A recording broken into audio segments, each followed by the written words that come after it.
کسی لڑائی میں اگر ان سے مقابلہ ہو جائے، یہ کھل کر کبھی سامنے آئیں، فشرد بہم من خلفہم، تو پھر ان کو ایسی سزا دیں کہ ان کے بعد میں آنے والے بھی جو ہیں وہ تتر بتر ہو جائیں، یہ بھی ان کا بھی حشر ہو جائے اور ان کے آنے والے جو بعد میں ہیں پیچھے جو ہیں وہ بھی تتر بتر ہو جائیں، لعلہم یذکرون، اور تاکہ انہیں عبرت حاصل ہو، یعنی سخت ترین عبرتناک سزا دیں تاکہ ان کے ہوش ٹھکانے آ جائیں۔ وَإِمَّا تَخَافَنَّ مِن قَوْمٍ خِيَانَةً، اور اگر تمہیں اندیشہ ہو کسی قوم کی جانب سے خیانت کا، بد عہدی کا، کہ کسی قوم کے ساتھ، کسی گروہ کے ساتھ معاہدہ ہے، قبیلے کے ساتھ، اور اندیشہ ہو رہا ہے کہ وہ اب عہد توڑنے والے ہیں، وہ کوئی نہ کوئی گڑبڑ کریں گے، تو پھر اس کا طریقہ کیا ہے؟ فَانبِذْ إِلَيْهِمْ عَلَىٰ سَوَاءٍ، تو ان کا عہد جو ہے تم بھی ان کا عہد ان پر پھینک مارو، یعنی جب محسوس ہو کہ وہ وعدہ خلافی پر تلے ہوئے ہیں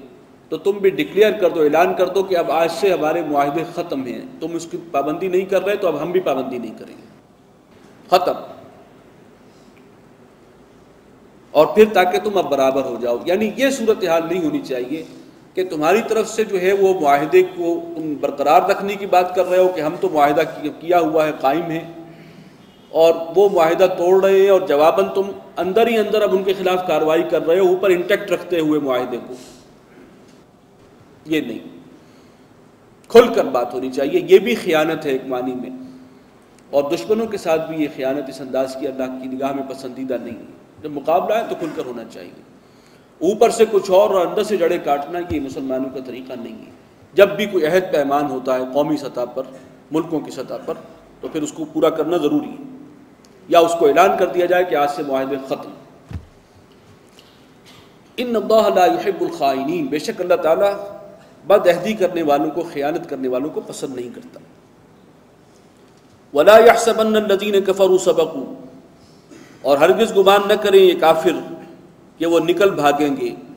انہم لا يعجزون، وہ ہمارے قابو سے نہیں نکل سکتے، ہمیں عاجز نہیں کر سکتے۔ وَأَعِدُّوا لَهُم مَّا اسْتَطَعْتُم مِّن قُوَّةٍ وَمِن رِّبَاطِ الْخَيْلِ، اور اے مسلمانوں تیار رکھو ان کافروں کے مقابلے کے لیے جو بھی تم میں استطاعت ہو، جو بھی کر سکتے ہو، فوجی قوت اور سدائے ہوئے گھوڑے تیار رکھو مقابلے کے لیے۔ توکل اللہ پر ہے، لیکن جتنا بھی اسلحہ فراہم کر سکتے ہو، جو فوجی قوت جمع کر سکتے ہو،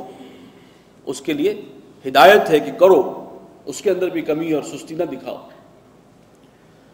ترہبون بہ عدو اللہ وعدوکم، کہ تم اس کے ذریعے دھاک بٹھاؤ اللہ کے دشمنوں پر اور اپنے دشمنوں پر۔ اس ہتھیاروں کے ذریعے، فوجی قوت کے ذریعے بھی دھاک بنتی ہے، جیسے ڈیٹرنٹ کا معاملہ ہے آج کل ہمارے پاس، ایک ہی چیز لے دے کے رہ گئی ہے اور اس کی حفاظت ہمارے لیے مشکل ہو رہی ہے کہ یہ ڈیٹرنٹ ہے، اور ہے اپنی جگہ، اس میں کوئی شک نہیں،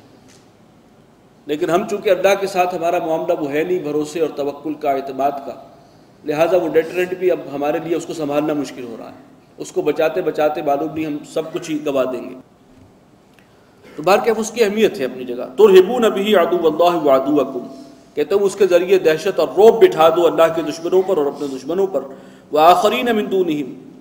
اور کچھ اور بھی ہیں ان کے سوا کچھ دشمن، لا تعلمونہم، تم انہیں نہیں جانتے، اللہ یعلمہم، اللہ انہیں خوب جانتا ہے۔ یہ کون ہیں؟ یہ مارے آستین ہیں، آستین کے سانپ یعنی منافق۔ وما تنفقوا من شیء فی سبیل اللہ، اور جو بھی کچھ اللہ کی راہ میں تم خرچ کرو گے، یوفی الیکم، وہ بھرپور طور پر تمہیں واپس لوٹا دے گا۔ وانتم لا تظلمون، اور تمہاری حق تلفی نہیں ہوگی، کوئی کمی نہیں ہوگی۔ وان جنحوا للسلم، اور اگر وہ صلح کے لیے پیشکش کریں، جھک جائیں صلح کے لیے، فاجنح لها، تو تم بھی پھر صلح کے لیے آمادہ ہو جاؤ۔ وتوکل علی اللہ، اور توکل کرو اللہ پر۔ یہ ابھی ابتدائی حکم ہے، یہ غزوہ بدر کے بعد کے حالات ہیں، سن 2 ہجری ہے۔ اگلی صورت میں ہم پڑھیں گے کہ جب وہ صورت ہو گئی تھی کہ کل جزیرہ نماء عرب پر اللہ کا دین اس پرچم لہرا رہا تھا، دین غالب تھا، اس کے بعد تو فرمایا کہ اب مشرکین سے کوئی عہد معاہدہ نہیں ہے، اب صلح صفائی کا کوئی امکان نہیں، مشرکوں کے ساتھ اب کوئی ہم مصالحت کریں۔ یہ اصل میں اس انقلابی عمل کا ابھی ایک پروسیس ہے جس سے گزر رہے ہیں، اور اس پروسیس میں ان کے ساتھ جو ہے معاہدے ہو سکتے ہیں، یہود کے ساتھ معاہدے ہوئے، مشرک قبیلوں کے ساتھ معاہدے ہوئے، اور اپنی ایک اسٹریٹجی جو ہے وہ وضع کی جاتی ہے، معین کیا جاتا ہے کہ اصل دشمن کون ہے، اس کے خلاف پہلے اپنے آپ کو مضبوط کرنا ہے اور دوسروں کے ساتھ جو ہے ابھی معاہدوں کر کے انہیں الگ رکھنا ہے۔ تو یہ سارا جو ہے یہ اس کا حصہ ہے اس انقلابی عمل کا۔ لہذا یہاں فرمایا کہ اگر وہ صلح کے لیے پیشکش کریں تو تم بھی جھک جاؤ صلح کے لیے، اور اللہ پر توکل کرو، اللہ پر بھروسہ کرو۔ انہ هو السمیع العلیم، وہ سب کچھ سننے والا ہے، جاننے والا۔ وَإِن يُرِيدُوا أَن يَخْدَعُوكَ، اور اگر وہ ارادہ کریں آپ کے ساتھ دغا بازی کا، دھوکہ دینے کا، فَإِنَّ حَسْبَكَ اللَّهُ، یعنی صلح کر کے پھر کوئی گڑبڑ کریں تو بہرحال آپ کے لیے اللہ کافی ہے، اس پر توکل کیجئے۔ هُوَ الَّذِي أَيَّدَكَ بِنَصْرِهِ وَبِالْمُؤْمِنِينَ،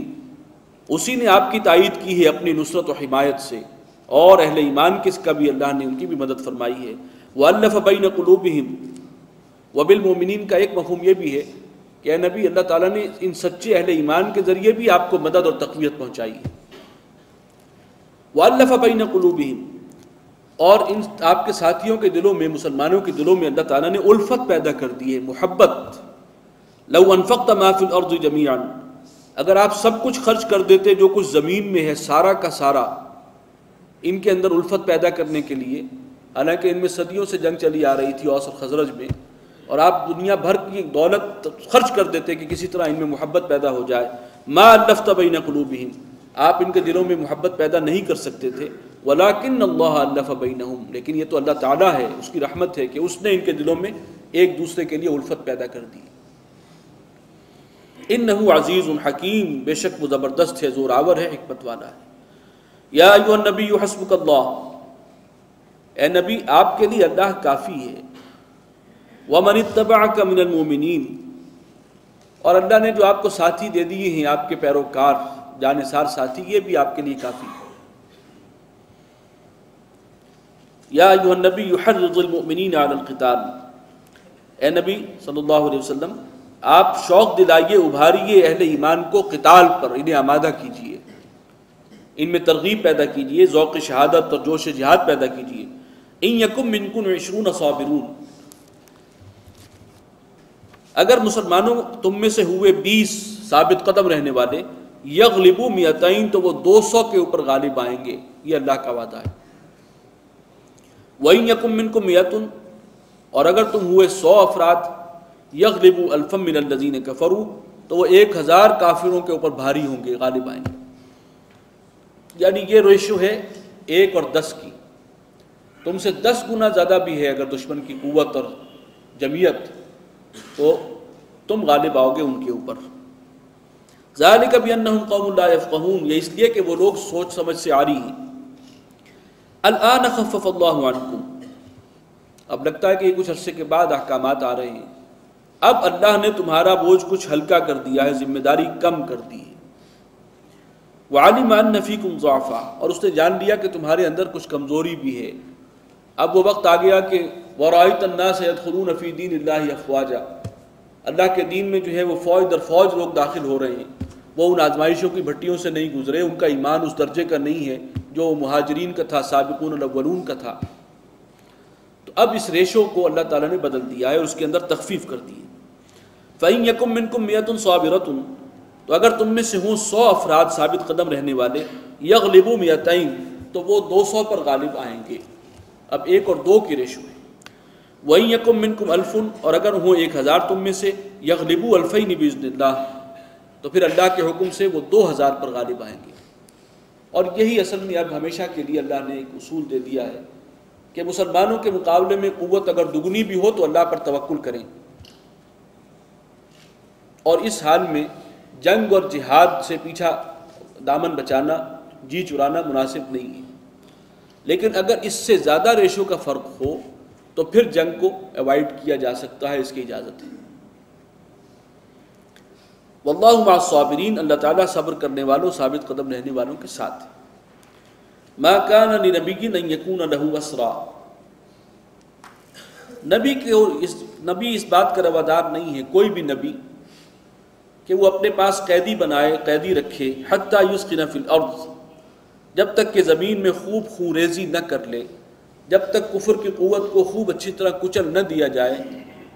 دشمن کو قیدی بنانا اور پھر قید بنا کر انہیں چھوڑ دینا فی